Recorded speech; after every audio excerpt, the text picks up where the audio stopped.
나토 정상회의에 참석한 윤석열 대통령이 본격적인 외교전에 나섰습니다. 다자 외교 첫 일정으로 호주 총리와 정상회담을 가졌습니다. 두 정상 모두 지난달에 취임했다는 공통점이 있는데요.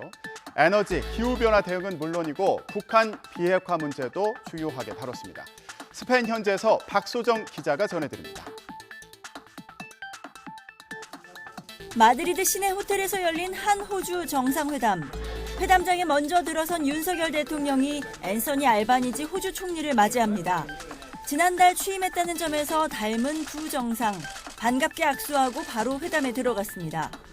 양국 모두 새 정부가 출범한 만큼 앞으로 양국 관계를 더욱 발전시키기 위해 긴밀히 협력해 나가기를 희망합니다. 40분 동안 회담에서 에너지 기후변화 대응과 북한 비핵화 문제 등의 공감대를 이뤘습니다. 윤 대통령은 호주가 강점을 가진 그린 수소 분야에서 한국 기업의 동참을 희망한다는 입장을 전하며 경제 안보 협력을 강조했고, 알바니지 총리는 북한 비핵화에 적극 협력하겠다는 입장을 재확인했습니다. 우크라이나 전쟁을 거론하며 권위주의가 미치는 역효과에 경각심을 함께 가져야 한다고도 언급했는데, 러시아뿐 아니라 중국을 견제한 것이라는 해석이 나왔습니다. 윤 대통령의 뒤이은 일정이었던 스톨텐베르그 나토 사무총장과의 면담은 대기 중에 갑작스레 미뤄졌습니다. 중립국이었던 핀란드와 스웨덴이 나토 가입을 신청해 관련 협상이 진행됐는데 튀르키예, 즉 터키가 완강히 가입을 반대하면서 일정이 길어졌다고 대통령실은 설명했습니다. 언제 다시 잡힐지는 불투명한데 외교 결례라는 지적이 나옵니다. 앞서 윤 대통령과 핀란드 대통령이 잡았던 첫 정상회담도 나토 가입 협상 문제로 취소됐습니다. 윤 대통령은 한국 시각으로 오늘 밤에는 한미일 정상회담을 하고 나토 일정의 핵심인 동맹국 파트너국 간 정상회의에서 3분 연설에 나섭니다. 한국 나토 간 지리적 협력 확대를 제안하는 동시에 북한 비핵화를 위한 지속적인 협력을 요청할 방침입니다.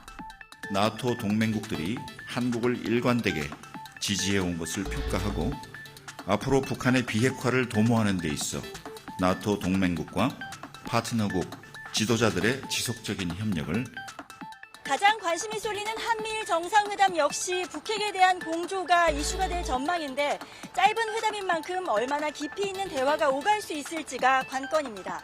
스페인 마드리드에서 YTN 박소정입니다. 윤석열 대통령은 부인 김건희 여사와 함께 스페인 국왕이 주최하는 만찬에도 참석했습니다. 또 김 여사는 한국문화원을 방문하면서 첫 해외 단독 일정에 나섰는데요. 한국 문화를 알리기 위해서 애쓰고 있는 직원들에게 여러분 모두가 애국자라면서 격려했습니다. 조은지 기자가 현지에서 전해드립니다. 스페인 국왕 펠리페 6세가 주최한 만찬에 윤석열 대통령과 부인 김건희 여사가 단정한 차림으로 참석했습니다. 나토 정상회의에 참석하는 각 나라 정상들이 혼자 또는 배우자와 함께하는 환영 행사인데 취임 50여일 된 윤 대통령으로선 상견례 무대로 제격이었습니다. 윤 대통령은 사진 촬영을 기다리며 다소 어색한 모습도 포착됐지만 구면인 미국 바이든 대통령이 첫 번째로 악수를 청하자 한박 웃음 지었습니다. 만찬 자리에선 주최자인 스페인 국왕 맞은편에 앉았습니다. 윤 대통령과 오붓한 모습을 선보인 김건희 여사는 이에 앞서 단독 일정도 진행했습니다. 주 스페인 한국문화원을 방문해 이른바 K컬처 홍보 모습을 살피고는 여러분이 애국자라고 격려했습니다. 어떤 노래를 주로 가르치시나요? K-pop 중심으로 이문을 들어가면서 전문적으로 늘어가다가 늘어가다가 갑자기 코로나 때문에 고생 많으십니다. 대한민국 문화는 창조적으로 확장 가능하다면서 분발도 촉구했는데 김 여사가 취재진 앞에서 목소리를 낸 건 윤 대통령 당선 이후 처음입니다.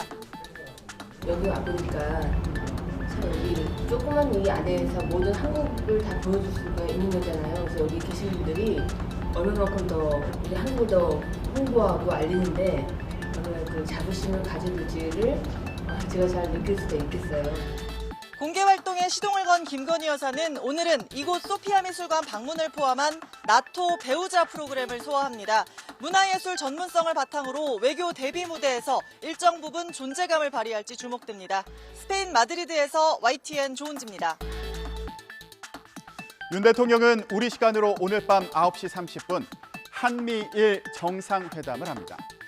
이에 앞서 우리 시간으로 저녁 7시에는 한국, 일본, 호주, 뉴질랜드 4개국 정상회담도 확정됐습니다.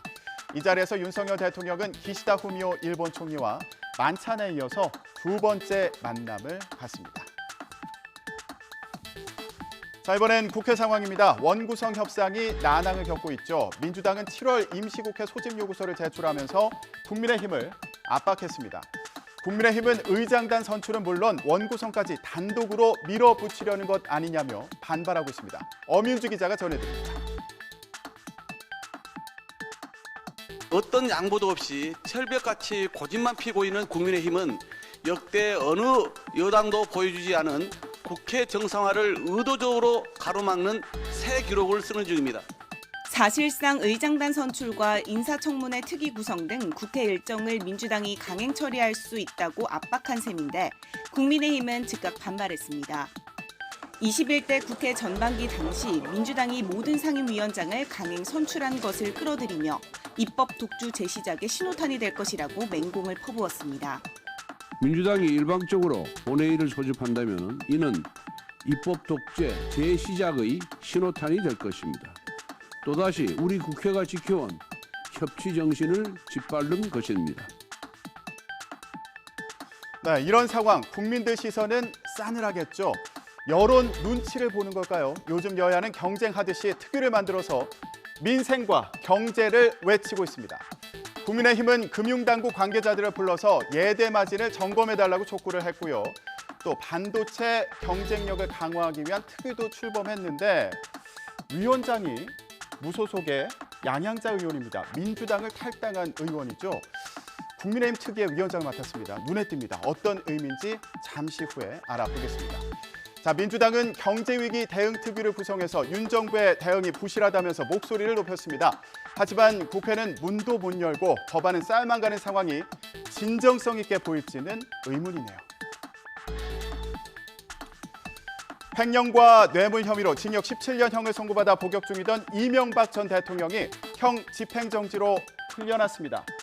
자, 건강이 극도로 나빠질 염려가 있다는 게 심사 배경인데요. 앞으로 석 달 동안 외부 병원 등에서 치료를 받게 됩니다.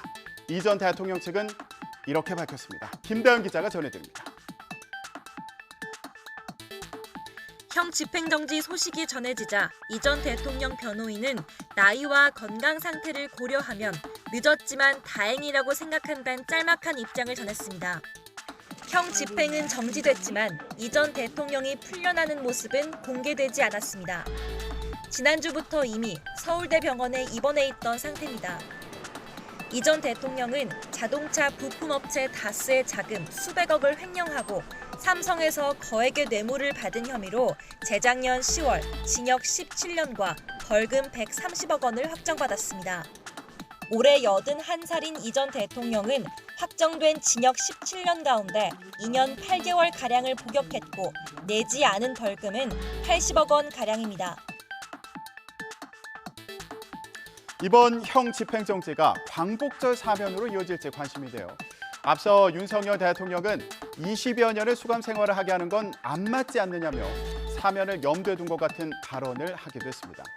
하지만 이명박 전 대통령이 개인 비리로 처벌받았다는 점, 아직 부정적인 여론이 많다는 점 등이 고려사항일 텐데요. 정치권의 반응은 어떨까요?